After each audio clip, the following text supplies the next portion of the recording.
اعوذ باللہ من الشیطان الرجیم بسم اللہ الرحمن الرحیم الحمد للہ الذی یؤمن الخائفین وینجی الصالحین ویضع المستكبرین ویہلک ملوکا ویستخلف آخرین والصلاة والسلام على رسول ثقلین محبوب رب المشرقین والمغربین جد الحسن والحسین نبینا سیدنا بالقاسم محمد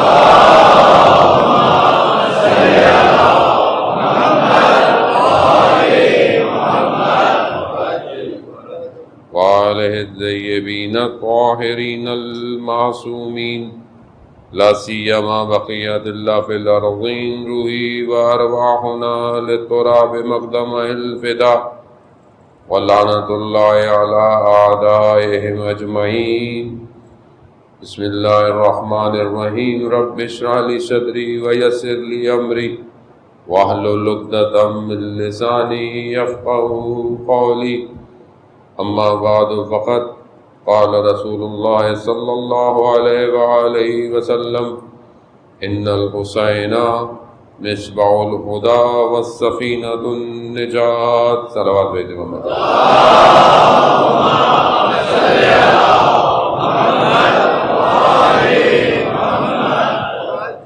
عزیزان محترم، ماہ محرم آج دوسرا دن اور تیسری شب خداوند متعال کی بارگاہ میں شکر گزار ہیں کہ پروردگار نے ہمیں یہ توفیق عطا فرمائی کہ ہم ان ایام میں جمع ہوں اور سید الشہداء کا غم منا سکیں۔ جیسا کہ میں نے پہلے بھی عرض کیا کہ بقا خود ایک نعمت ہے، اور وہ بھی ایک ولی خدا کے اوپر گریہ کرنا، کہ جس کے گریہ کرنے کے لیے آئمہ علیہ السلام نے روایات بیان کی ہوں، جس کا گریہ ہر انبیاء نے کیا ہو۔ کوئی اس سے بڑی اور کوئی یعنی ہم بہت سارے کاموں میں اپنی زندگی میں وہ کام انجام دیتے ہیں جو انبیاء نے انجام دیے ہوں۔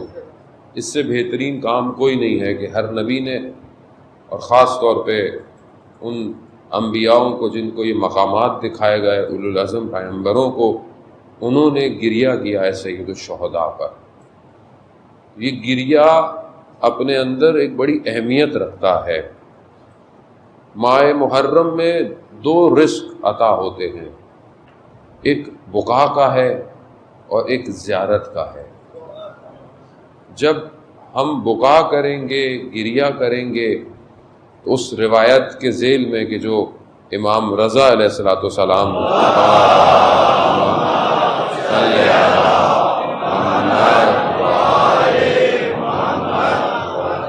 اس روایت کے ذیل میں کہ جو ابن شبیب سے امام نے بیان فرمائی تھی کہ بقا انسان کو پاک کرتا ہے، طاہر کرتا ہے، اور ہر گناہ کبیرہ اور صغیرہ کو معاف کروا دیتا ہے۔ اب یہ بہرحال کیونکہ ہم مادیت میں زیادہ انوالو ہیں، میٹرلسٹک ورلڈ میں رہتے ہیں، تو ہم اکثر بہت ساری چیزوں کو اس مادے کے ساتھ کمپیئر کرنا شروع کر دیتے ہیں۔ مطلب یہ کیسے ہو سکتا ہے؟ مثلا ایک آدمی گریہ کرے، اس کے گناہ معاف ہو جائیں، مطلب یہ کیسے ہوگا؟ تو مسئلہ یہ ہے کہ ہم اس مادے سے باہر نکل نہیں پا رہے آج تک، کیونکہ جہاں میں نے ہماری گفتگو بھی اسی ذیل میں ہے، اور میری تو کوشش نہیں ہے، البتہ توفیق الہی اگر شامل حال رہی تو انشاءاللہ ان چند دنوں میں ہم مادے سے باہر نکلیں گے، لیکن اس کے لیے ظاہر ہے آمادگی ہونا بہت ضروری ہے، یعنی ریڈی ہونا، کیونکہ بہرحال ہر مقامات امتحان طلب کرتے ہیں، وہ ایسے نہیں عطا ہوتا کوئی بھی مقام، یعنی ایک تسلسل سے گزرنا پڑتا ہے، یعنی ایک وہ مقام جو کربلا کا کہ اساتید بیان کرتے ہیں جس کو میں تو پہلے بھی کئی دفعہ کہہ چکا ہوں اور کہتا رہتا ہوں، جس سے میرے کچھ دوست ناراض بھی ہوتے ہیں جو طالب علم ہیں، علماء ہیں، کہ آپ یہ کیوں کہتے ہیں لوگوں کو کہ آپ اپنے استادوں کی چیزیں پڑھتے ہیں. تو میں نے کہا اس سے مجھے کیا فرق پڑتا ہے، کیونکہ میں پڑھتا ہی انہیں کی چیز ہوں، میرا اپنا ہے ہی کچھ نہیں. میں پہلے بھی ڈینائی کرتا ہوں کہ میرے پاس اپنا کچھ نہیں ہے، میں صرف ٹرانسلیشن کرتا ہوں آ کے یہاں پہ. تو اور استادوں نے محنت کی ہے، زحمت کی ہے انہوں نے. وہ فرماتے ہیں کہ وہ جو مقام ہے کربلا میں جمال کا، کہ جسے ہم اکثر غافل ہیں، میں اس میں اپنے آپ کو زیادہ کہوں گا کہ وہ جو جمال ہے کربلا میں، یعنی حسن جو ہے کہ جسے ہر آنکھ دیکھ نہیں پائی. جب ابن زیاد نے پوچھا بی بی زینب سلام اللہ علیہ سے، صلی اللہ، جب یہ کہا کہ ہم نے یہ کیا وہ کیا، آپ نے کیا دیکھا، کیا کہا؟ ما رأیت الا جمیلا، میں نے جمال کے سوا کربلا میں کچھ نہیں دیکھا. اب یہ استاد فرماتے ہیں کہ اس جمال کو دیکھنے کے لیے مصائب سے گزرنا پڑتا ہے، اسی لیے ام المصائب ہیں. نہیں آسان نہیں عزیزان محترم. خوب دیکھیں، ہر مراتب ایک چیز مانگتے ہیں، یعنی ہر چیز کی ایک پرائس ہے، قیمت ہے. اور یہ انہوں نے معاملات طے کیے ہوئے ہیں اوپر والے کے ساتھ. یہ آسان نہیں ہے. مطلب ہمارے لیے تو بڑا آسان سا پیکج ہمیں دیا گیا ہے، اچھا تم گریے کرو، آؤ رو چلے جاؤ. کیوں؟ کیونکہ سب کچھ تو ہم نے اپنے اوپر لیا ہے. یعنی اہل بیت نے اس امت کی اصلاح کے لیے سب کچھ اپنے ذمے لیا، مشکلات سے گزرے، پورے بشریت کی مشکلات گزارنے کے لیے کربلا کا سفر کیا ہے. یہ سفر ظاہراً چند دنوں کا، چند ماہ کا لگتا ہے.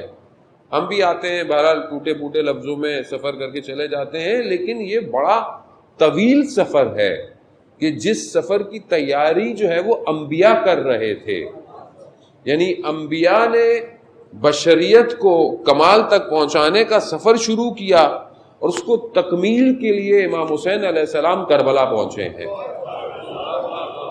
خوب یہ زاویہ ہے کربلا کا عزیزان محترم، کیونکہ بہرحال اس میں کسی کا نہیں ہے، سب علماء چاہتے ہیں کہ اچھی بات بیان کریں اور لوگوں تک منتقل کریں، لیکن بعض اوقات شہر کے حالات، دوسری باتیں گفتگو کو منتشر کر دیتی ہیں، اور حقیقت بعض اوقات کہنے سے رہ جاتی ہے. میں پوری کوشش ہوتی ہے، میں بھی وہی توفیق الہی کہ کوشش ہو کہ ادھر ادھر نہ جائے آدمی، اور جو ہو رہی ہیں باتیں ہونے دیں. ہم 10 دن کربلا پہنچے، ہم پہنچ جائیں کربلا. اب اس کے بعد اگر گردن کٹتی ہے تو کٹتی رہے، ہاتھ ٹوٹتے ہیں تو ٹوٹتے رہیں، لاشوں کے ٹکڑے ہوتے ہیں تو ہوتے رہیں، کیونکہ کربلا تو قیمت مانگتی ہے. مطلب آپ آئیں بولے جی اچھی بات کی، واہ واہ کی، چلے گئے، پھر نیاز بھی کھا لی، سب کچھ کھو لیا، اچھی بات ہے تو سب ہے، لیکن کچھ نہ ہو تو پھر کربلا نہیں ہے عزیزان محترم. یعنی جہاں ارباب، جو سید ہے نا ہمارا، سید کس کو؟ سید عربی کے اندر کہتے ہیں سردار کو، بڑی چیز کو. سید الشہداء یعنی شہداء کا جو سید ہے، جو سید و سردار ہو، جب وہ اپنی گردن دے رہا ہو تو پھر نوکروں کی کیا مجال، یعنی اس سے زیادہ اور کیا ہوگی. کیوں؟ کیونکہ کربلا عشق کا کعبہ ہے. کربلا عشق کا کعبہ ہے. وہ اس عشق کے کعبے میں داخل ہونے کی شرط کیا ہے؟ گردن کٹوا کر آؤ. اب اگر ہے ہمت، کوئی امام حسین نے خود فرمایا عزیزان محترم، امام نے خود مکہ چھوڑتے وقت جو کہا کہ اپنے خون کا بذل کر سکتے ہو، یعنی خون دے سکتے ہو. وہ یہ پہلی شرط تھی امام حسین علیہ السلام کی، اپنے ساتھ جو لوگ تھے، یہ پہلی شرط تھی. بذل کر سکتے ہو، وہ یہ پہلی چیز ہے. تو ہم اپنی زندگی میں دیکھیں عزیزان محترم کہ ہم اپنے وقت کے امام کے لیے کب یا لیتنی تو پڑھ دیتے ہیں ہم لوگ، کاش ہوتے، کیونکہ نہیں ہے. لیکن ہمیں کہا گیا ہے کہ جب بھی یاد کرو امام کو، امام کے صحابیوں کو، یہ ضرور کہو، خوب یہ ضرور کہو، کیونکہ تم کہو گے تو تمہارے وجود میں موومنٹ پیدا ہوگی. آدمی زبان سے کچھ کہے گا تو ہی اس کے قلب کے اوپر اثر ہوگا. اس لیے کہا جاتا ہے، کیا کہا جاتا ہے، ذکر پڑھتے رہیں، ذکر کی حالت میں رہیں، استغفار لفظی بھی کریں. کیوں کہ پھر وہ قلب پہ جا کر اثر کرے گا. تو یہاں پر یہ ضروری ہے کہ انسان اپنے وجود کا تکرار کرے. کہنا آسان ہے، واقعاً آسان ہے، لیکن پہنچنا آسان نہیں ہے. اس کے لیے ظاہر ہے ایک سیر تکامل، ایک سفر، ایک ٹریول چاہیے. اور وہ ٹریول کوئی اور نہیں کروا سکتا، وہ خود وقت کا امام کروا سکتا ہے. وقت کا امام، وقت کا امام ہے یہ وجود ہی اسی لیے ہے کہ ہم پوری انسانیت کو، بشریت کو نکالے. عزیزان محترم، ہم کیونکہ قید ہو گئے ہیں، ہمیں قید کر دیا گیا ہے. اب بولے ہم تو قید نہیں ہیں، ہم تو آزاد ہیں. کہاں نہیں، اصل میں دیکھیں ظاہری بدن آزاد نہیں ہوتا، ذہن آزاد ہونا چاہیے. ذہن قید ہے، سوشل میڈیا، مسائل، سوشل ایشوز، قومی مسائل، پھر نیچے اترے مذہبی مسائل، پھر اور نیچے اترے فرقوں کے مسائل، پھر آپس کے مسائل، پھر تنظیموں کے مسائل، پھر ٹرسٹوں کے مسائل، پھر علماء کے مسائل، پھر گھر کے مسائل، پھر اس کے اپنی ذاتی مسائل. یعنی مسائلوں میں گرا ہوا ہے آدمی. تو یہ آزادی کیسے لے گا، کیسے آزاد ہوگا؟ اسے کہیں نہ کہیں متصل ہونا پڑے گا. اور جہاں اگر آپ متصل ہو گئے تو وہ آپ کو لے کر نکل جائیں گے. کیونکہ بہرحال، اور اس کی بہترین مثال یہی ہے ایک کربلا، کہ اس نے کئی گھرے ہوئے لوگوں کو آزاد کروایا ہے، کئی گھرے ہوئے لوگوں کو آزاد کروایا. تو عزیزان محترم، ہم بہرحال خلوص، اخلاص، باوضو توسل کر کے آیا کریں کہ ہمیں رزق ملے، رزق ملے. یہ 8 سال کی جو ایران اور عراق کی وار تھی 90s کے اندر، اوائل 90s کے آخر تک 80s میں سٹارٹ ہوئی، اس کے اندر جو جوان لڑکے تھے انہوں نے اپنی شرٹوں کے پیچھے جو ہے وہ لکھا ہوتا تھا کیا، یا شہادت یا زیارت. بس یا شہادت دے دیں یا امام زمانہ زیارت کروا دیں. یعنی دوسرا آپشن نہیں ہے ہماری زندگی میں. یعنی ایک دنیا الگ تھی. یعنی دیکھیں ہم لوگ جس میں میں بھی شامل ہوں، ہمارا جو مین اثاثہ ہے وہ شہادت ہے. یاد رکھیے گا. کیوں؟ کیونکہ امام حسین علیہ السلام نے خود فرمایا، امام فرماتے ہیں کہ میں بستر پہ یعنی بیماری سے مرنے سے بہتر ہے خدا تیری راہ میں تلواروں سے میرے بدن کے ٹکڑے ہو جائیں، ٹکڑے ہو جائیں. تو یہ شہادت جو ہے نا، یہ ہماری اساس ہے. لیکن ہم پر اہل بیت نے لطف کیا ایک اور، کہ من مات حب آل محمد، کہ جو اہل بیت کی محبت میں مرے گا وہ شہید مرے گا. یعنی ہماری ہر طرح کی موت کو شہادت میں بدل دیا.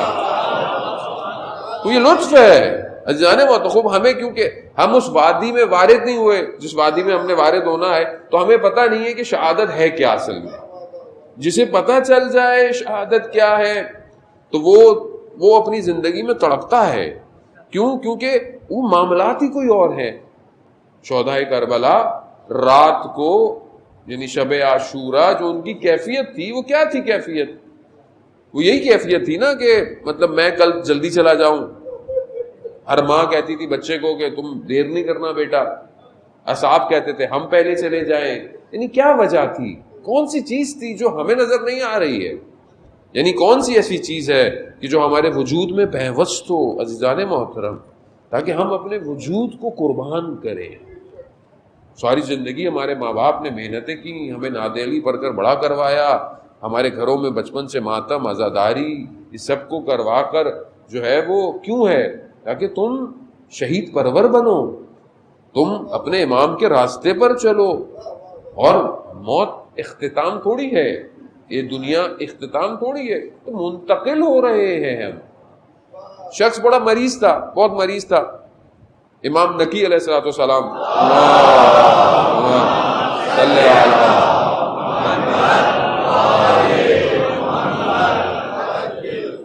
نکی علیہ السلام اس کی خدمت، مریض تھا، اس کے پاس پہنچے تو گھبرا رہا تھا. امام نے بولا کیسی گھبراہٹ ہے؟ ہم بولا موت، خوف. امام نے اس کا ہاتھ پکڑا. اللہ اکبر، کتنا خوش نصیب تھا امام نے اس کا ہاتھ پکڑا. امام نے اس کا ہاتھ پکڑ کر دبایا، کہا موت تو کچھ بھی نہیں ہے. جیسے انسان جو ہے وہ نجس ہو جائے تو غسل کرتا ہے، پاک ہو جاتا ہے، موت تو پاک کرتی ہے، تو گھبرا کیوں رہے ہو؟ کہا بس اس نے اطمینان کا سانس لیا اور اس کی روح پرواز کر گئی. تو ہم اصل میں خوف جو ہے انسان کی زندگی میں وہ لاسٹ کا ہے. اور جو ویسٹرنائزیشن تھاٹ ہے، جو ویسٹرن فلسفی ہے، اس کی بیس ہی میٹلسٹک پر ہے، مادے پر ہے. اور وہ کیونکہ مادے سے اٹیچمنٹ کو کریٹ کرتا ہے اور دنیا سب کچھ ہے اس کے لیے، اور اسی کو انہوں نے ڈائریکٹلی اور انڈائریکٹلی جو ہے وہ پینیٹریٹ کیا ہے دنیا کے اندر. اب ہمیں بھی، ہماری زندگی بھی ویسی ہے، ہمیں بھی خوف ہے. کس کا؟ مطلب پہلے تو انسان پڑھائی کا خوف ہوتا ہے، بچے جوان بیٹھے ہوئے ہیں کہ ہم پاس اچھے ہوں. ماں باپ کو بھی خوف ہوتا ہے، اتنی محنت کر رہے ہیں، پتہ نہیں اچھے گریڈ لائے گا نہیں لائے گا. پھر لائے گا تو پھر کالج اچھا ہو، پھر یونیورسٹی اچھی ہو، پھر جاب اچھی ہو، پھر شادی ہو، پھر گھر ہو، پھر گاڑی ہو، یہ سب کچھ یعنی خوف ہے. پھر جاب کرتا ہے تو یہ لاس، خوف، جاب تو ختم نہیں ہو جائے گی، پیسے تو کھو نہیں جائیں گے. آج کل تو جوانوں کو خوف ہوتا ہے موبائل تو نہیں کھو جائے گا، کیونکہ حیات ہے موبائل کے اندر، سب کچھ اسی کے اندر ہے.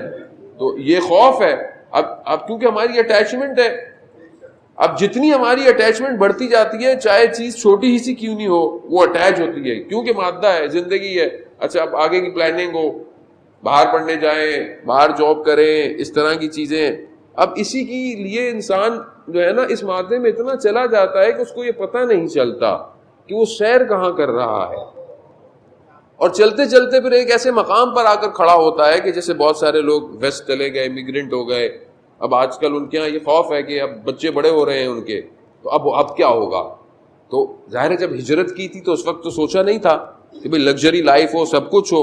اب اولاد ہاتھ سے جا رہی ہے، اب مشکلات ہو رہی ہیں، تو اب یہ ساری چیزیں نہیں محسوس ہوتی جب چیزیں لاسٹ ہو جاتی ہیں.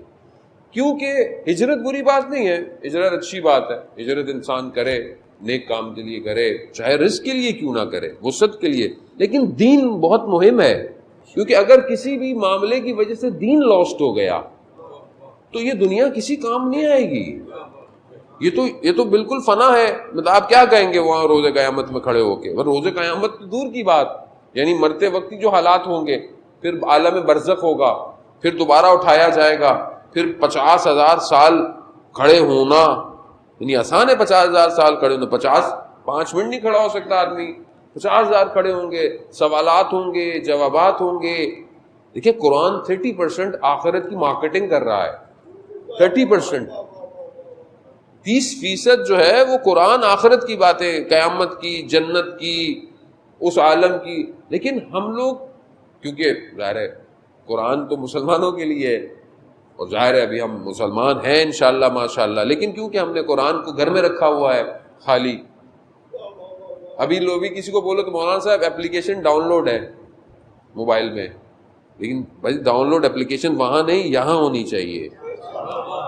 یہاں ڈاؤن لوڈ ہوگی تو معاملہ آگے بڑھے گا. عزیزان محترم، تو آئیے اسی قرآن کی طرف چلتے ہیں. قرآن کیا کہہ رہا ہے کہ کل آپ کی خدمت میں کہا، قرآن کہہ رہا ہے کہ کچھ گھر ہیں جن میں اجازت سے داخل ہونا، پھر اس میں ذکر اور پھر رفت جو ہے وہ اس گھرانوں کے اندر ہے.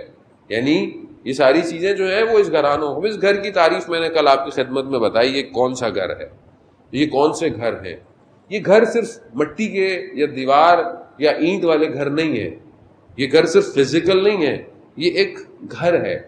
یہ گھر ہر جگہ ہے، اور اسی گھر سے شہر ڈیولپ ہوتا ہے. اس میں داخل ہونے کی شرائط ہے کہ جس میں ہمیں اپنی تربیت کرنی ہے. پہلی چیز کہ جس کی طرف کل میں نے تھوڑا سا اشارہ کیا کہ مولا متقیان حضرت علی ابن ابی طالب علیہ السلام،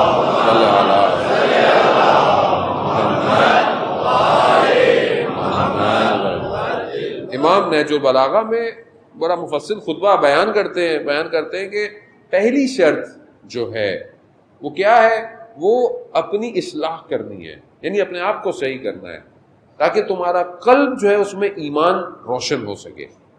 اب اس ایمان کو، ایمان ظاہر ہے فزیکل فارم تو ہے نہیں، اب آپ کو کہ ایمان یہ لے لے اندر رکھ لے، نہیں، ایمان جو ہے اب وہ جس طرح ذکر بڑھتا جائے گا ایمان قلب کو روشن کرتا رہے گا۔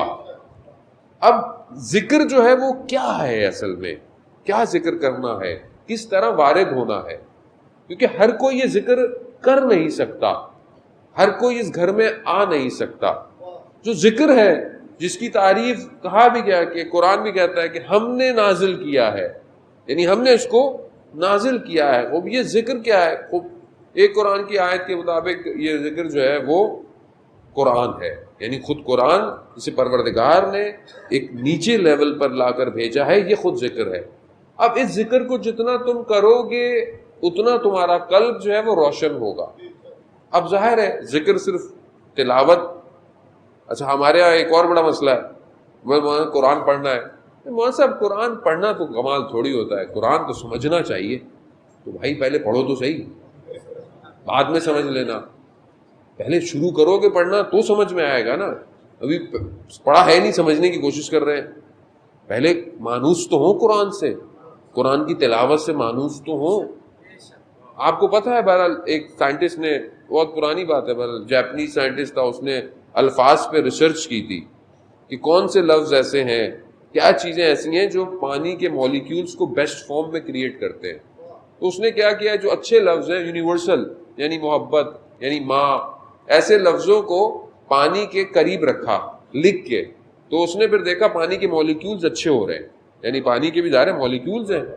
پھر اس نے برے لفظ، خراب لفظ جو کہ ہوتے ہیں ہر معاشرے میں، اس کو رکھا، پانی کے مالیکیولز چینج ہونے لگے۔ پھر اس نے کچھ لوگوں کو فون کیا، کہا کہ اپنے ذہن میں سوچو، بس اچھے لفظ تو بھی پانی کے مالیکیول اچھے ہو گئے، برے لفظ پانی کے مالیکیول۔ وہ اس نتیجے پہ پہنچا کہ سب سے بیسٹ فارم پانی کے مالیکیولز کی تب ہوتی ہے جب اس کے قریب قرآن کی تلاوت ہوتی ہے، یعنی بیسٹ فارم۔ اب ہم لوگ 75% باڈی میں کیا ہے، پانی، تو اب ہم اچھے کب ہوں گے، کب اچھے ہوں گے، قرآن پڑھیں گے تو اچھے ہوں گے۔ اگر پڑھ نہیں سکتے تو بھائی سن لیں، ٹی وی پہ لگا لیں، گاڑی میں لگا لیں، موبائل پہ لگا لیں، دیکھیں مطلب کیونکہ اچھا صرف رمضان میں پڑھتے ہیں، وہ بھی توفیق ہو جائے۔ دیکھیں یہ تو وہ نسخہ ہے جسے روز پڑھنا ہے، اور روایت ہے عزیزان محترم کہ جس گھر میں قرآن کی تلاوت ہوتی ہے وہ گھر آسمان والوں کے لیے یعنی ملائکہ کے لیے بالکل روشن ستارے کی طرح ہے، جیسے ہمارے لیے رات کو ستارے روشن ہوتے ہیں۔ تو آپ نہیں چاہتے کہ آپ کا گھر روشن ہو؟ اور ویسے بھی جب آپ ہمیں جب رسول حضرت محمد مصطفیٰ صلی اللہ علیہ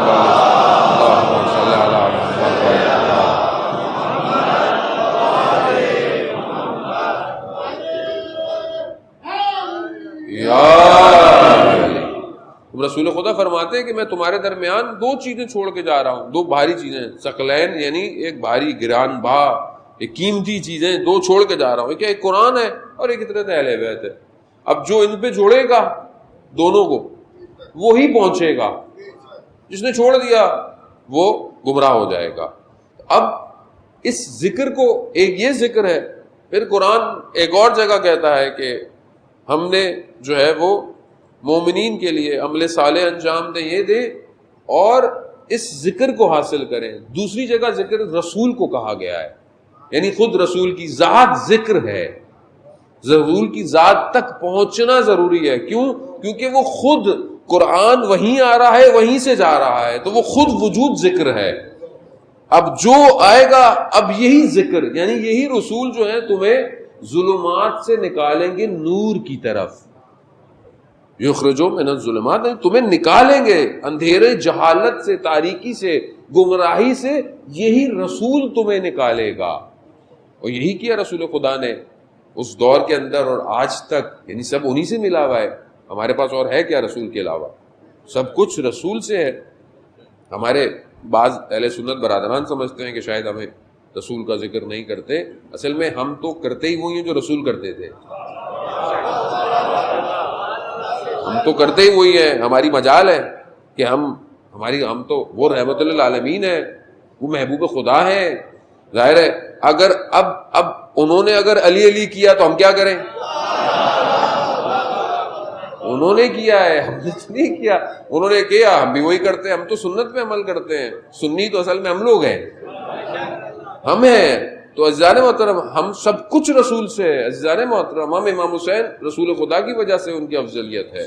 کیوں؟ کیونکہ ان کے فرزندوں میں سے ان کو کہا گیا. قرآن کہہ رہا ہے یعنی دنیا کے لیے اگر آپ آج کی دنیا کو دیکھیں کہ فریم ایک جگہ ڈیزائن کی جائے اور وہاں پر بلایا جائے لوگوں کو ایک چیز کو پروجیکٹ کرنے کے لیے, تو قرآن صدر اسلام میں پروجیکشن شدید دکھا رہا ہے, اور پوری دنیا کو دکھائی ہے اس نے. کہاں پر؟ مباہلے کے وقت, یعنی پہ پروجیکشن تھی. اب اگر اچھا کیوں نہیں نظر آئی, یہ کیوں نہیں نظر آتی ہے, اس کی بھی وجوہات ہیں, لیکن وہاں بلایا گیا. قرآن نے کیا کہا کہ جب آپس میں ان کی گفتگو ہوئی, وہ جو آئے تھے تقریباً 40-60 لوگ, اور رسول خدا سے انہوں نے گفتگو کی, مناظرہ کیا, لیکن کانے نہیں ہوئے, یعنی پھنس گئے تھے لیکن مان نہیں رہتے. اب تو یہ کہا کہ پھر مباہلہ کرتے ہیں, یعنی ایک دوسرے کو یعنی دعا کرے, اور جو سچا ہے وہ بچ جائے گا, جو جھوٹا اس پہ عذاب نازل ہو, اس پہ لعن نازل ہو. تو یہ کہا تو قرآن کی آیت نازل ہو گئی. ہم سنتے رہتے ہیں کہ بھائی تم لے کر آؤ اپنے بیٹوں کو, ابنانا ابناکم, ٹھیک ہے, نسانا نساکم, عورتوں کو لاؤ, نفس کو لے کر آؤ. اب وہ اتنے سمجھدار تھے, البتہ کہا کہ اگر یہ اپنے گھر والوں کو لے کر آئیں تو سمجھ لینا یہ رسول سچے ہیں, اور اگر کسی اور کو لے کر آئیں تو پھر مناظرہ کر لینا. اب انتظار کیا اس وقت لوگوں نے, یعنی دیکھیں یہ چیزوں کو کریٹ کائنات دیکھ رہی ہے, یعنی کائنات کو دکھایا جا رہا ہے کہ یہ ہستیاں کیا ہیں, یعنی بلایا گیا ہے ہمارے لیے. کیونکہ ہم بچپن سے ساری چیز سنتے ہیں تو شاید ہم اس کو فیل نہیں کرتے, لیکن اگر آپ دیکھیں ایک بہت اوپر سے دوربین سے کہ کن کو لایا جا رہا ہے. اب کن کو لا رہے ہیں؟ یہ دونوں آ رہے ہیں. ایک جو ہے وہ بغل میں ہے, ایک کا ہاتھ پکڑا ہوا ہے, ایک پیچھے بیٹی ہے, اور پھر داماد ہے. یعنی یہ جب آئے تو وہ خود کہتے ہیں کہ ہم ایسے چہرے دیکھ رہے ہیں کہ جو اشارہ کریں تو پہاڑ اپنی جگہ چھوڑ دیں. یعنی پہاڑ کی مجال کیا ہے؟ کیونکہ جن کے وجود سے کائنات ہے, یعنی پہاڑ کہاں, ہم خود سمجھ نہیں پائے آج تک ان ہستیوں کو. عزیزان محترم تو ہم تو وہی کہتے ہیں جو رسول خدا. اب رسول خدا خود ذکر ہیں, تو بھائی ذکر کو اپنے وجود میں پیوست کریں. عزیزان محترم پھر اس گھر میں وارد ہوں گے, پھر ہم اس وادی میں داخل ہوں گے. اب رکاوٹیں کیا ہیں؟ رکاوٹیں جو ہیں وہ انسان کی, جو زیادہ تر انسان اپنے اندر چیزوں کو حاصل کرتا ہے وہ آنکھ ہے, یعنی بصارت سے جو چیزیں دیکھتا ہے وہ اس کے قلب پہ اثر انداز ہوتی ہیں. صلوات بھیج دے محمد وعلی اللہم صلی علی محمد وعلی محمد وعجل فرجہم. ارے کوئی اللہ اکبر,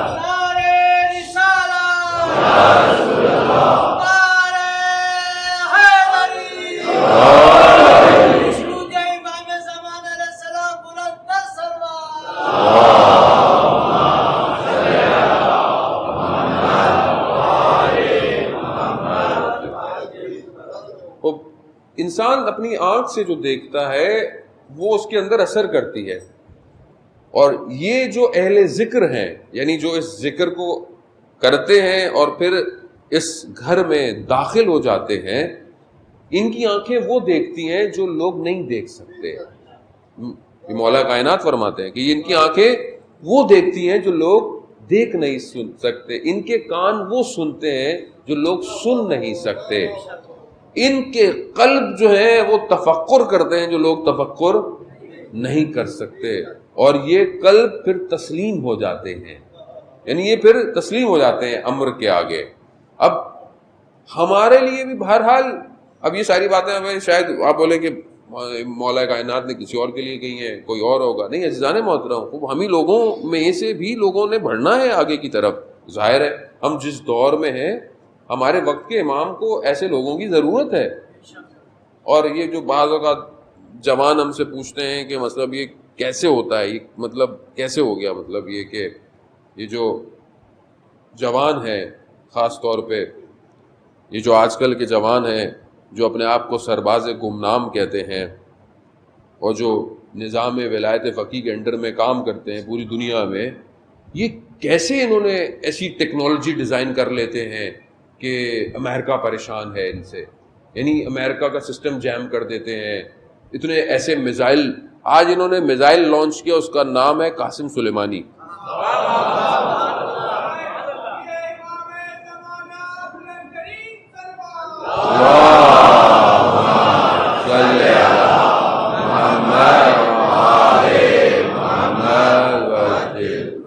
یعنی جہاں جہاں لگے گا وہاں وہاں لگ پتا جائے گا کہ قاسم سلیمانی جب زندہ تھا تو اتنا خطرناک نہیں تھا، جب شہید ہو گیا اس سے زیادہ خطرناک ہو گیا ہے. تو اب یہ کیسے کر لیتے ہیں، یہ کیوں کرتے ہیں؟ کیونکہ ان حجابات کو ہٹایا ہے.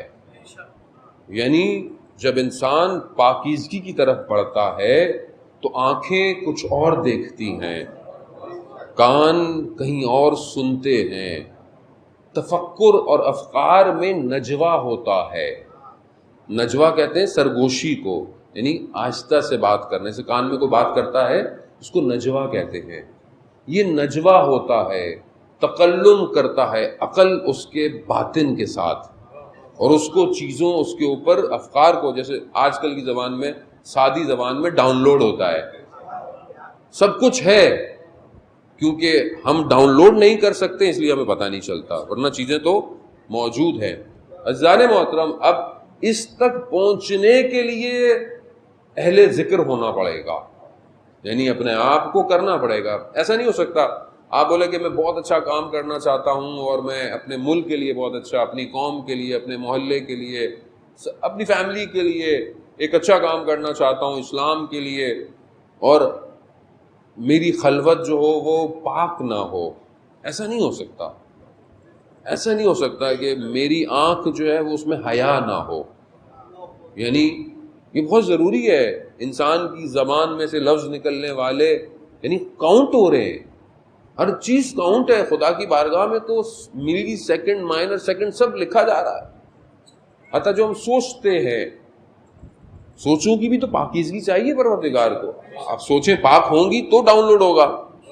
اب ایک ظرفی اگر خدا نہ خواستہ گندا ہے تو آپ اس میں جتنا اچھا ڈال لیں وہ سب نجس ہی ہوتا رہے گا.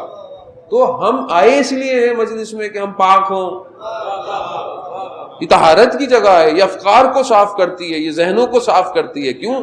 کیونکہ جو امام حسین علیہ السلام سے متصل ہو جاتا ہے، امام اسے جانے نہیں دیتے تھے، کیونکہ جو متصل ہوا وہ پلٹا نہیں ہے. روایت ہے کہ جو شخص کربلا زیارت پہ جاتا ہے کہ خدا کرے کہ ہم سب کو جلد سے جلد زیارت نصیب ہو، امام اس کو اس کے آباء و اجداد کے نام کے ساتھ جانتے ہیں، اس کے نام کے ساتھ جانتے ہیں، اس کے حق میں دعا کرتے ہیں، اس کے لیے دعائیں مانگتے ہیں، ملائکہ کو بھیجتے ہیں ساتھ کہ جاؤ جب تک یہ ہے بیمار ہو جائے تو تیمارداری کرو، مر جائے تو استغفار کرو اس کی قبر پہ جا کر. یعنی معاملہ بہت آگے ہے، کیونکہ حجاب نہیں ہٹ رہے آنکھوں سے. مادے میں اتنے انوالو ہیں، انسان سے خطا اتنی ہوتی ہے. نماز میں لذت کیوں نہیں ملتی؟ کیفیت کیوں نہیں تبدیل ہوتی؟ میں اللہ اکبر کرتا ہوں، دنیا کے خیالات آنا شروع ہو جاتے ہیں. اس کی وجہ ہے کہ جو نماز سے پہلے کا وقت تھا اس میں کیا کیا میں نے، گفتگو کیا کی، دیکھتا کیا ہوں. یعنی آپ کو اپنے لیے اصول قائم کرنے پڑیں گے. عزیزانا آپ جوان ہیں، خاص طور پہ ماشاءاللہ زیادہ تر جوان ہیں، اور جوان ہی جو ہے وہ دشمن کا ٹارگٹ ہے. اس کے ذہن کو مفلوج کر دو. یعنی آپ سوچیں ذہن آلودہ ہو جائے خدا نہ خواستہ نامحرم تعلقات کے ساتھ، انٹرنیٹ پہ غلط چیز دیکھنے کی وجہ سے، تو فجر میں اٹھنا مشکل ہو جاتا ہے. کیوں؟ روح سنگین ہو جاتی ہے، بھاری ہو جاتی ہے، اس کو کوئی اٹھنے نہیں دیتا. ہمیں فیل نہیں ہو رہا, ہمیں یہ چیزیں فیل نہیں ہوتی ہیں. تو مولانا صاحب کیا ہے, چیٹ تو کرتے ہیں خالی, کیا ہے, کیا فرق پڑتا ہے, مل تھوڑی رہے گا چیٹنگ کرنے. نہیں, ارتباط ہے, رابطہ ہے.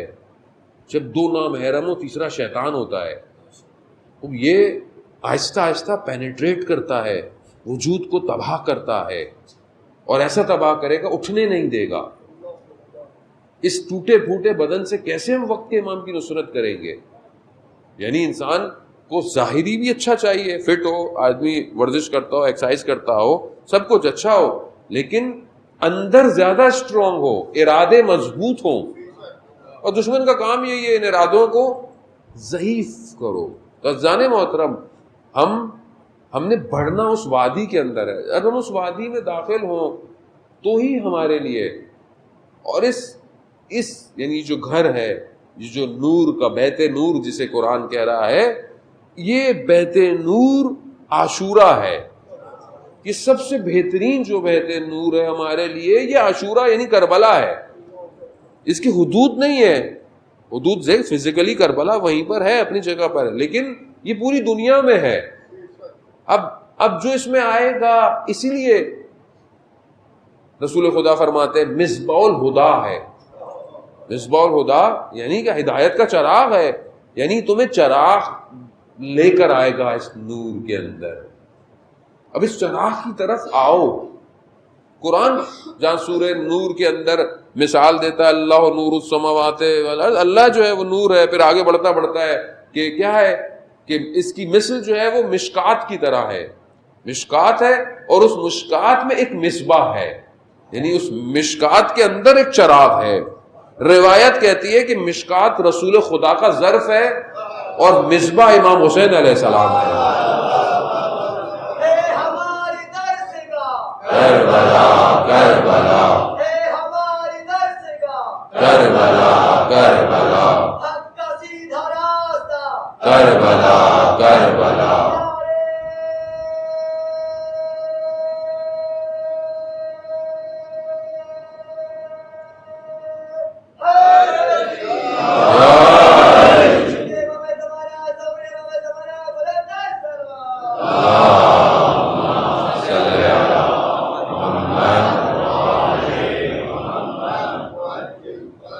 یہ مصباح ہے, یہ ہدایت کا چراغ ہے. وہ ظاہر ہے اگر خدا نہ خواستہ میں, اب دیکھیں کیوں نہیں لوگوں کو نظر آیا, لیکن دونوں طرف سچویشن کو انڈرسٹینڈ کرنا چاہیے نا. یہ مطلب صرف آپ ایک طرف سے اگر آپ چیزوں کو انالائز کریں گے تو نہیں پہنچ پائیں گے. یعنی آپ کو دوسری طرف بھی انالائز کرنا ہے کہ کیا وجہ تھی کہ دوسری طرف جو تھے ان کو یہ چراغ نظر نہیں آیا, کیا وجہ تھی. تو وجوہات تو ہوں گی کوئی نہ کوئی, کہ جو وہ جس مطلب جن کے لیے عرش پہ لکھا ہوا ہو, یعنی عرش پہ لکھا ہوا ہے, عرش کے دائیں ہاتھ پہ روایت ہے کہ عرش کے دائیں ہاتھ پہ لکھا ہوا ہے یہ ان الحسین مصباح الہدا و سفینۃ النجات.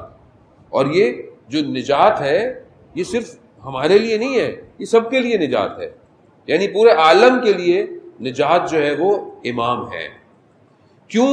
کیونکہ امام جو ہے وہ ہر عالم میں ہے, صرف ہمارے عالم میں امام نہیں ہے, امام ہر عالم کے اندر ہے. وہ بہت مشکل بات کہہ دی میں نے شاید میرے خیال میں. عزیزان محترم, میں تو مشکل بات ہی تھوڑی سی کروں گا کیونکہ, لیکن ہوتی آسانی ہے لیکن بناتا مشکل ہوں, تاکہ تھوڑا سا لوگ مولانا فلسفہ بھی جانتے ہیں. اب وہ بعض لوگ کہتے ہیں بھائی سادی سی باتیں کرتے ہیں تو نارمل سی باتیں کر کے چلے جاتے ہیں. اصل میں ہماری نارمل باتیں سولو نہیں ہوئی ہیں ابھی تک, تو ہم بھاری باتیں کیا کریں گے. عزیزان محترم, خوب یہ معرفت امام تو ہمارے لیے ہمارے اصول دین میں سے ہے. اب اگر ہم نے اس کو صحیح طرح اچھی طرح پہلے سے نہیں پڑھا تو اس میں تو اتنا سادی سی بات ہے. ہمارے لیے امامت یعنی امامت ایک بہت امپورٹنٹ چیز ہے, اور ہم نے خود اس کو نہیں لیا, اللہ نے اس کو بھیجا ہے. کیسے بھیجا؟ خوب کیا قرآن کیا کہہ رہا ہے؟ قرآن کہہ رہا ہے کہ تم کہیں بھی دیکھو کیا پاؤ گے, وجہ اللہ. وجہ اللہ جو ہے وہ تم کہیں بھی چلے جاؤ, تمہیں وجہ اللہ جو ہے وہ ہر جگہ ہے, یعنی اللہ کا چہرہ ہر جگہ ہے, کہیں بھی تم جاؤ ہر جگہ اللہ کا چہرہ ہے. وہ وجہ اللہ کون ہے؟ مولا کائنات کے لیے کہا گا وجہ اللہ, اب ہم تو یہ سنتے نعرے لا کے چلے جاتے ہیں، گھر چلے جاتے ہیں. ہم سمجھنے کی ضرورت ہے وجہ اللہ ہے کیا. یعنی اگر چاہتے ہیں کہ خدا کی طرف متوجہ ہوں تو یہ وجہ اللہ ہے، یعنی یہ خدا کی طرف متوجہ کرواتے ہیں. یہ وجہ ہے، یعنی چہرہ ہے، یعنی تم دیکھو گے خدا کی طرف متوجہ ہو جاؤ گے. اس لیے کہا وجہ اللہ ہے. تو قرآن کیا کہہ رہا ہے؟ تم ہر جگہ جاؤ، جہاں جاؤ تمہیں وجہ اللہ ملے گا. یعنی اب قرآن یہ تو نہیں کہہ رہا ہے کہ صرف مکہ میں ملے گا، مدینہ میں ملے گا، نہیں، جہاں اینما، یعنی جہاں بھی ہو. تو اب امام کہاں ہے؟ ہر جگہ ہے. یا ہمارے اپنے لوگ کہتے ہیں کیسی باتیں کر رہے ہیں آپ؟ ہم اپنی باتیں تھوڑی کر رہے ہیں، قرآن ہی باتیں کر رہا ہے، رسول خدا نے بتایا ہے. یعنی امام ہر عالم میں ہے. امام جعفر صادق علیہ الصلوۃ والسلام، اللہم صلی علی محمد وآل محمد.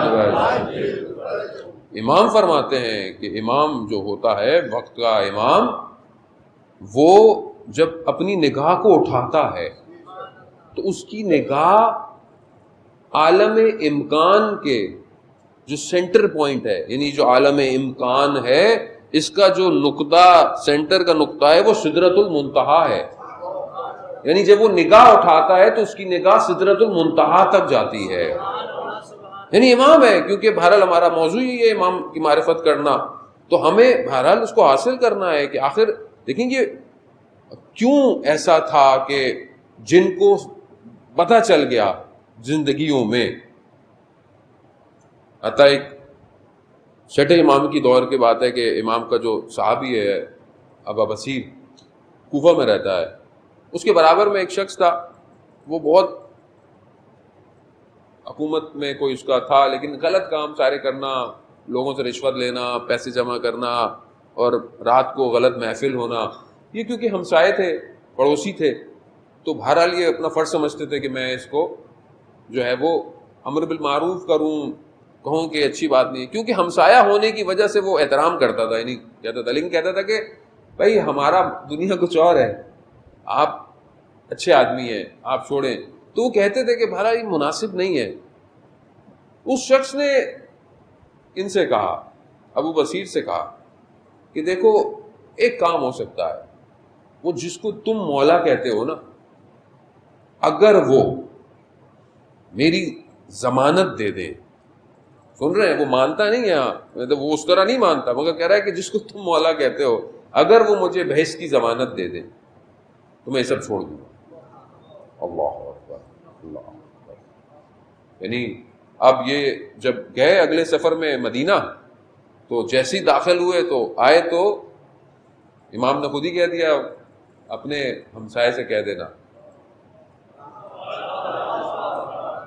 ہم اس کی ضمانت دیتے ہیں لیکن یہ سب کچھ ہے اس کو چھوڑ ترک کر دیں. اب یہ جب واپس آتا ہے، ظاہر ہے مکہ زیارت کر کے آئے، لوگ ملنے آتے ہیں، وہ ہمسایہ بھی آتا ہے، جانے لگتا ہے، کہتا ہے رک جاؤ، سب چلے جائیں. رک جا، کہتے ہیں مولا نے پیغام بھجوایا ہے تمہارے لیے. وہ 3 دفعہ پوچھتا ہے، وہ کہتا ہاں. کہا امام نے بولا یہ سب چھوڑ دو، میں ضمانت دیتا ہوں. تھوڑے دنوں بعد وہ پیغام بھجواتا ہے اپنے ہمسائے کو کہ میرے پاس آؤ. جب بلاتا ہے تو سامنے نہیں آتا، پیچھے ہوتا ہے، یعنی دیوار میں. کہتا ہے کیوں؟ کہتا ہے کہ میرے پاس جتنا مال لوگوں کا تھا، جس کا میں نے دے دیا، اور جن کا مجھے پتہ نہیں تھا وہ میں نے سب صدقہ کر دیا. اب میرے تن پر لباس نہیں ہے، تن پر لباس نہیں ہے. پھر کہتے ہیں انہوں نے لباس مہیا کیا، یعنی اس استغفار کے عالم میں سوکھ گیا بدن. چند دنوں بعد بلایا اور آخری وقت میں اسی کو بلایا اور کہا کہ مجھے لگتا ہے کہ شاید میں چلا جاؤں گا. وہی ہوا، رخصت ہو گیا، دنیا سے چلا گیا. جب یہ دوبارہ گئے تو یہ داخل ہی ہو رہے تھے، امام نے دیکھ کر کہا کہ ہم نے تمہارے ہمسائے کے ساتھ وفا کی. عزیزان محترم، خب امام یعنی جو ذرا پہچان گیا، ذرا پہچان گیا، وہ خادم کہ جس کے پاس خراسان سے آیا ثروت مند شخص اور کہتا ہے کہ یہ جو تم امام کی خدمت کرتے ہو یہ مجھے دے دو، میں تمہیں، میری زمینیں ہیں، میرے باغ ہیں، سب کچھ میں تمہیں دیتا ہوں۔ اس نے سوچا کہ سودا تو برا نہیں ہے۔ اب دیکھیں نا وہ کمپیریزن۔ آیا مولا کے پاس، مولا وہ ایسے ایسے کہہ رہا ہے کہ یہ نوکری مجھے دے دو اور میری یہ سب لے لو۔ امام نے کہا ہاں اگر تم جانا چاہتے ہو تو چلے جاؤ۔ جانے لگا تو امام نے کہا مگر ایک بات یاد رکھنا، جو جتنا اس دنیا میں ہمارے قریب ہے وہ آخرت میں اتنا ہی ہمارے قریب رہے گا۔ اللہ اکبر عزیزان محترم، یعنی یہ صرف فزیکل نہیں ہے، ہاں یہ وجود کے ساتھ ہے۔ یعنی میرے 24 گھنٹے میں امام کتنا میرے ساتھ ہے، اس کو کون انالائز کرے گا؟ کوئی مشین تو انالائز نہیں کرے گی۔ یعنی میں پورے 24 گھنٹے میں اپنے وقت کے امام کو کتنا یاد کرتا ہوں، میں اپنی صبح کیسے کرتا ہوں جب میری صبح ہوتی ہے۔ اذان محترم، مطلب سانس رکتی ہے۔ ایک طالب علم سے پوچھا اس کے بچے نے کہ اس نے، ظاہر ہر کوئی کہتا ہے گھر میں بچوں کو کہ 2 آیت پڑھو، 2 آیت پڑھنی چاہیے، 40 دن پڑھیں تو روایت ہے کہ 40 دن پڑھیں تو امام کے ساتھ۔ تو اس نے اپنے بچے کو یہ کہا، بچوں نے بڑے شوق سے بولا 40 دن پڑھتے ہیں۔ بولے 40 دن پورے ہو گئے تو کہہ رہا پھر کیا ہوا، دوبارہ پڑھو۔ کہہ رہے مگر وہ جتنا پڑھو گے اتنا قریب ہوگا۔ تو اس نے پوچھا، والد تھے تو آپ کہا بیٹا جب سے سمجھ میں آیا ہم تو اس وقت سے پڑھ رہے ہیں، اور اگر خدا نہ خواستہ بھول بھی جائیں صبح تو دن میں قضا کی نیت سے پڑھ لیتے ہیں 2 آیت۔ یعنی کیا چیز ہے، یعنی یہ ایک ایسنشیل زندگی میں چیز ہونی چاہیے کہ میں اگر کچھ نہیں کر سکتا تو 2 آیت تو پڑھوں روز۔ یعنی امام کا ساتھ کیسے دیں گے آپ؟ جیسے بہت سارے لوگ کہتے ہیں کہ کوئی بڑا کام مل جائے، کچھ یہ ہو جائے، کچھ وہ ہو جائے۔ ہوتا ہے نجف میں، آیت اللہ عراقی بیان کرتے ہیں کہ نجف میں شیخ محمد تھا، مریض تھا، سینے میں اس کے کوئی مشکل تھی، فقیر بھی تھا، غریب بھی تھا، اور اس پر یہ کہ کسی سے رشتہ بھی کرنا چاہتا تھا۔ رشتہ بھیجا، ان کا بھائی تم فقیر ہو، پیسے نہیں ہے، تمہیں کہاں سے بیٹی دے۔ بڑا دل ٹوٹا۔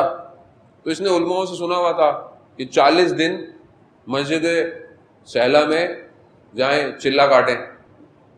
جیسے ہمارے بھی لوگ کہتے ہیں مولانا صاحب کچھ تسبیح دے دیں، کچھ دعائیں دے دیں، جوان زیادہ بولتے ہیں کہ بھائی کچھ دیں پڑھنے کے لیے کہ کچھ معاملہ ہو ہمارا بھی، اور وہ بھی چلا گیا۔ اب اس نے جب 39 ڈیز ہو گئے تو آخری دن جب گیا تو دیکھا اس کے سینہ، کیونکہ مریض تھا تو خون آ رہا، تو مسجد کے اندر نہیں جا پایا، باہر ہی بیٹھ گیا۔ تو اپنے ساتھ قہوہ لے کر آیا تھا۔ اس نے بولا سردی بھی ہے، میں آگ لگاتا ہوں، قہوہ بھی پیوں گا اور گرم بھی ہو جاؤں گا۔ مسجد دیکھی اس نے، مسجد خالی، اندھیرا۔ کہا 40واں دن ہو رہا ہے، کوئی امید ہی نہیں ہے، کچھ ہے ہی نہیں۔ تو ایسے میں دیکھا کہ کوئی عرب آ رہا ہے۔ اب اس نے یہ سوچا کہ یہ کوئی برابر والا ہوگا، اب جو میرا ایک قہوے کا گلاس ہے وہ بھی یہ پی لے گا، مجھے وہ بھی نہیں ملے گا۔ خیر وہ آیا تو بولا کہ کہاں سے ہو؟ تو اس نے سوچا کہ یہ یہاں کے، تو پھر اس نے سمجھا کہ نجف کا کوئی قبیلے کا ہے۔ پوچھا، اس نے بولا نہیں، سارے قبیلے گنوا دیے، نہیں ہے۔ تو اس نے ویسے تنزیہ بولا کہ مطلب تم پتہ نہیں کون سی جگہ، ایسا لفظ بولا کہ جس کا کوئی مفہوم نہیں تھا۔ تو وہ شخص مسکرا دیا، تبسم کیا۔ تو پھر اس نے پوچھا کہ تم کیا کر رہے ہو؟ اب ویسے بھی سارا ٹینشن میں۔ تو اس نے بولا بھائی آپ کو کیا ہے، مطلب کیوں بتاؤں میں؟ کہہ رہا ہے آپ کو کوئی فائدہ نہیں ہوگا۔ کہہ رہا ہے نہیں، اگر بتا دو گے تو نقصان بھی کوئی نہیں ہوگا۔ تو جب اس نے اخلاق دیکھا تو اس نے پھر درد دل بیان کرنا شروع کر دیا۔ تو اب اس نے بولا کہ یہ میری یہ نہیں ہوتا، وہ نہیں ہوتا، یہ نہیں ہوتا۔ اب اس نے بولا کہ میں مریض ہوں۔ تو اس عرب نے کہا کہ تمہارا مرض ٹھیک ہو جائے گا، تمہاری شادی بھی وہاں ہو جائے گی، لیکن جو تمہارا فقر ہے وہ رہے گا۔ کوئی متوجہ نہیں ہوا۔ کہتا اچھا آپ میرے ساتھ حضرت مسلم کی زیارت کر لیں گے، آپ کو پتہ ہے مسجد سہلہ سے تھوڑا فاصلہ زیادہ تو ہے نہیں۔ جاتے رہے، مسجد کوفہ میں پہنچے تو کہا کہ مسجد میں 2 رکعت نماز تحیت کی پڑھیں۔ جب نماز پڑھی تو اسے نماز میں تلاوت میں احساس ہوا کہ یہ تو تلاوت بہت مختلف ہے۔ تو اس کے ذہن میں آیا کہ یہی تو امام نہیں ہے. جیسے اس کے خیال میں آیا تو نور نے امام کو گھیر لیا. یہ چہرہ نہیں دیکھ پایا. جب تک نماز ختم ہوئی تو وہ نور جا چکا تھا. اب اس کو شرمندگی، استغفار کہ مولا مجھ سے غلطی ہو گئی، میں نے ادب نہیں کیا، میں نے یہ نہیں کیا، مجھے پتہ نہیں تھا، یہ نہیں کیا. اور پھر کہنے لگا دیکھیں مولا میں نے حضرت مسلم کی زیارت کا کہا تھا، آپ نے وعدہ کیا تھا کہ ساتھ آئیں گے، دوبارہ آ جائیے. تو ایسے میں دیکھا کہ نور دوبارہ آیا اور حضرت مسلم کی قبر تک گیا. یہ وہاں گیا، پھر اس کے بعد وہ نور چلا گیا اور اس نے بڑا گریہ کیا. پھر بہرحال اس کا مرض ٹھیک ہو گیا، اس کی شادی بھی ہو گئی، لیکن فقر رہا. عزیزان محترم، ایسا نہیں ہے کہ ہم کہتے ہوں اور امام تک بات پہنچتی نہ ہو. ایسا نہیں ہے. امام نہیں ہے وہ، یعنی سمجھیں امام کو. امام نہیں. ایسا ہو سکتا ہے امام جو ہر عالم میں ہے اور ہر عالم میں فیض دے رہا ہے، عطا ہو رہا ہے فیض. کیوں؟ کیونکہ واسطہ فیض الہی ہے. ہم زیارت جامع کبیرہ پڑھیں تو ہمیں پتہ چلے کہ امام کہتے کس کو ہیں. یعنی ہر عالم میں، یعنی ملائکہ بھی امام سے فیض لے رہے ہیں، حاصل کر رہے ہیں، فیض لے رہے ہیں. ہمارے ذہنوں میں، ہماری گفتگوؤں نے، ہمارے لیونگ سٹائل نے، ہمارے مسائل نے ہمیں ایسا کر دیا ہے کہ شاید امام ہمارے فرقے کا ہے خالی. امام مطلب ایسا ہے، کیونکہ ظاہر ہے حالات آہستہ آہستہ ایسے، پھر ہماری گفتگویں بھی ایسی ہیں. کیونکہ ظاہر میں تو ایک چھوٹا طالب علم ہوں، یہ تو میں آپ کو جو پڑھ رہا ہوں یہ واللہ میرا نہیں ہے، واللہ میرا کچھ نہیں ہے، میں سب اساتید کا پڑھ رہا ہوں، ورنہ میں بھی وہی ہوں. مجھے کیا پتہ چلے گا امام کیا ہے؟ یہ تو میں نے ان سے سنا اور خود ائمہ نے کرم کیا کہ تھوڑا محسوس کروایا کہ کچھ سمجھنے کی کوشش تو کرو. ایسے تھوڑی کربلا پہنچو گے زندگی میں، مطلب صرف کیا در و دیوار کو چوم کے واپس آ جاؤ گے کیا؟ یعنی امام کے پاس جو گیا وہ پلٹا تھوڑی ہے آج تک. کیسے پلٹیں گے آپ؟ یعنی امام آپ بولے امام مولا زیارت کرا دیں، آپ آئیں گے؟ جن لوگ ہمیں کہتے ہیں مولانا صاحب ملنا ہے ٹائم دیں، وہ ملیں گے، آپ بہت احترام کریں گے، میرا ہاتھ چوم لیں گے، بہت احترام کریں گے، ظاہر عالم ہونے کی وجہ سے کر رہے ہیں، نہ کہ میری وجہ سے کر رہے ہیں. تو پھر آپ چلے جائیں گے، آپ اپنے گھر چلے جائیں. لیکن کہ آپ امام کو بولے مولا ہمیں زیارت کروا دیں، تو آپ کیا کریں گے؟ مولا میرے لیے دعا کیجیے گا، میری جاب کی دعا کیجیے گا، میرے کیونکہ گھر چلے جائیں گے. کربلا یہ سکھاتی ہے. ہاں، دعائے مطلوبہ کے جملے ہیں کہ میں امام کے گرد گھوموں گا جب تک کامیابی نہیں ہو جاتی. امام، کیونکہ ہم اس بیداری کو محسوس نہیں کر پا رہے جو وجود میں ہونی چاہیے. یہ جس کے اندر ہو گئی، جس کے اندر ہو گئی، آج اسی کا ذکر ہے کربلا کا. 2 محرم کا دن گزر گیا، آپ جانتے ہیں کہ امام کربلا پہنچ گئے. پچھلے مقام سے جب امام آئے تو امام نے پانی اچھا خاصا رکھ لیا. مقام پر 1000 کا لشکر، کہتے ہیں 1000 کا لشکر آیا. ہر لشکر میں سالار ہے. امام نے سب کو سیراب کرایا، اللہ اکبر، حتیٰ جانوروں کو بھی کہا پلاؤ، سب کو پلاؤ. روکا راستہ تو امام نے بولا تو ہم خود تھوڑی آئے ہیں، ہمیں تو تمہیں نے دعوت دی ہے، یعنی کوفہ والوں نے ہمیں بلایا ہے تو ہم آ رہے ہیں. اگر تم سمجھتے ہو تو ہم جو ہے وہ چلے جاتے ہیں. کیا نہیں، حر نے امام کے سواری کو پکڑا. بڑی گستاخی، یعنی امام جانا چاہتے ہیں اور پکڑا امام. تو امام نے کیا کہا کہ حر تیری ماں تیرے غم میں بیٹھے. امام نے یہ جملہ کہا. حر جو کہ خود شجاعوں میں سے ہے کوفہ کے، کہتے ہیں کہ مولا اگر کسی اور عرب نے یہ بات کہی ہوتی تو میں اس کو جواب، لیکن آپ کی والدہ کا احترام اتنا ہے یہ ہے امام. عزیزان سمجھنے کی کوشش کریں. خدا آپ کو اس کا اجر دے, بی بی آپ کو اجر دے, آپ نے گریہ کیا قبول ہو گیا, لیکن سمجھنے کی کوشش کریں. یعنی یہ ہے امام کہ ایک شخص کو سیدہ تک پہنچا دیا. یعنی امام نے ایسے جملے, امام سے آپ توقع نہیں رکھ سکتے کہ امام کسی کی اہانت کرے یا امام کسی کو ایسا نہیں.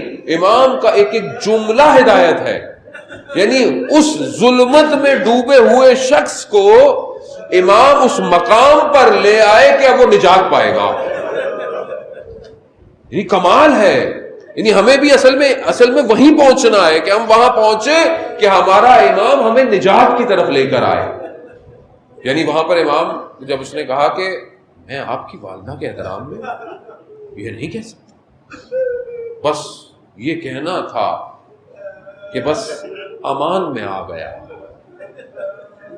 پھر ساتھ ساتھ چلنے لگا. امام نے پوچھا یہ کون سی جگہ ہے, بہرحال نام لیے گئے, یہ ہے, وہ ہے, نینوا ہے, اور کیا نام ہے. جب کربلا بولا تو امام نے کہا ہاں بس یہی جگہ ہے. اللہ اکبر.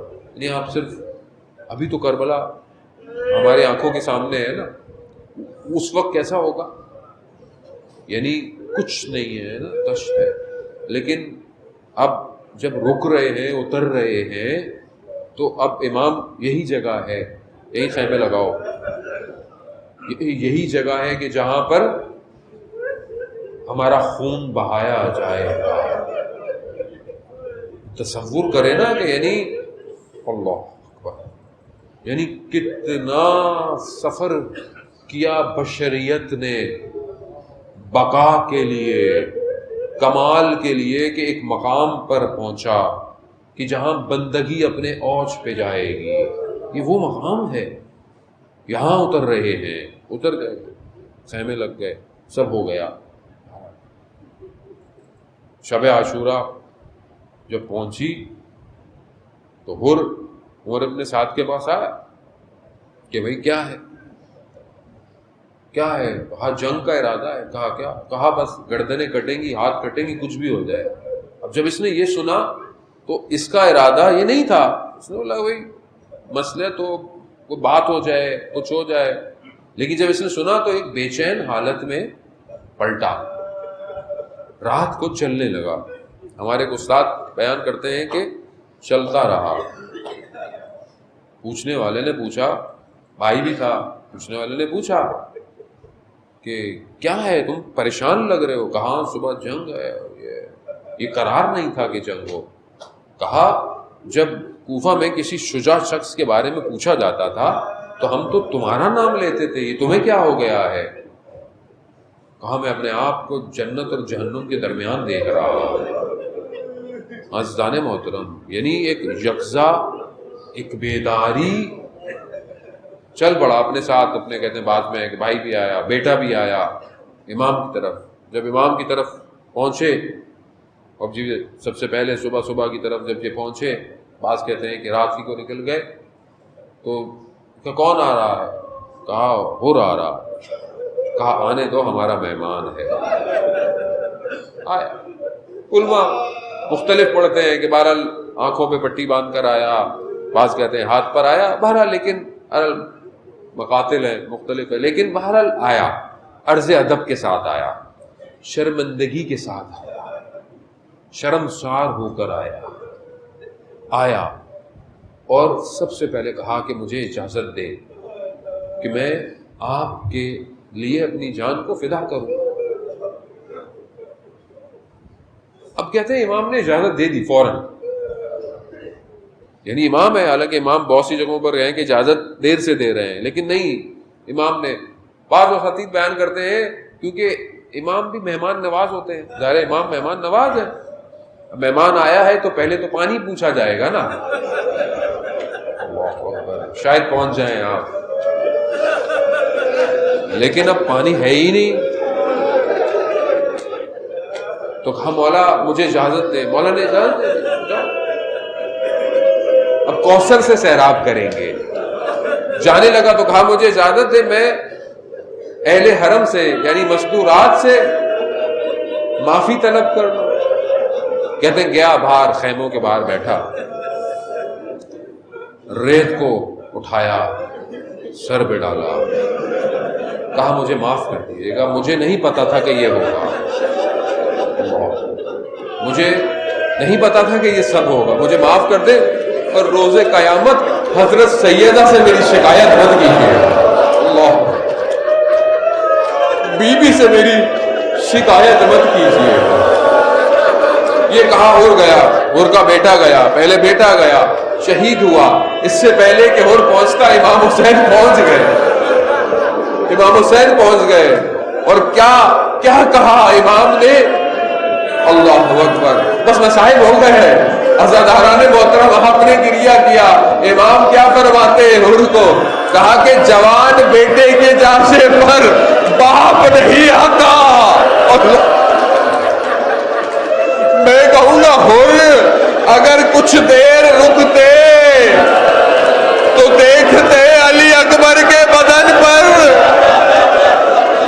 آزاداران محترم، حر بھی گلا، حر نے بھی امام کو پکارا، امام پہنچے ہیں، اور امام نے وہ رومال جو حضرت سیدہ کا تھا اس کے ماتھے پر باندھ کر یہ کہہ دیا کہ حر تیری ماں نے تیرا کتنا اچھا نام رکھا تھا، حر یعنی آزاد ہو گیا، ہاں دنیا سے آزاد، اس نجاست سے آزاد، اور اس آزادی کی سند حضرت سیدہ ہے۔